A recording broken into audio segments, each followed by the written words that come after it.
আসসালামু আলাইকুম বন্ধুরা, স্বাগতম তোমাদের প্রিয় চ্যানেল সীমান্তের পথেতে। আজ আমরা এসেছি এমন এক জায়গায় যেটাকে বলা হয় বাংলার তাজমহল। ভালোবাসার প্রতীক, স্বপ্নের এক নির্মাণ। চলো দেখি এই তাজমহলের পিছনের গল্পটা আসলে কি।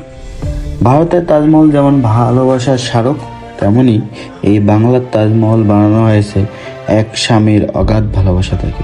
2008 সালে এটি নির্মাণ করেন চলচ্চিত্র প্রযোজক আসুল্লাহ মঈন তার প্রিয় স্ত্রীকে উৎসর্গ করে। পুরো স্থাপনাটা তৈরি হয়েছে সাদা মার্বেল পাথরে। মূল তাজমহলের ডিজাইন অনুসরণ করেই এই জায়গাটাকে গড়ে তোলা হয়েছে। গম্বুজ, খিলান আর চারপাশের পরিবেশ সব মিলিয়ে সত্যিই চোখে পড়ার মতো। ভিতরে ঢুকলেই একটা শান্ত অনুভূতি কাজ করে। এটা শুধু এক দর্শনীয় জায়গা না, এটা একটা মানুষের আবেগ, ভালোবাসা ধরে রাখার চেষ্টা। অনেকে ভাবেন এটা শুধু কপি, কিন্তু বাস্তবে এটা বাংলাদেশের পর্যটনের জন্য একটা আলাদা পরিচয় তৈরি করেছে। ঢাকা থেকে মাত্র কিছু দূরত্বেই এমন একটা জায়গা সত্যি চমৎকার। এই জায়গায় এসে আমার যেটা মনে হয়েছে, ভালোবাসা বড় হলে সে ইতিহাস বানাতে পারে।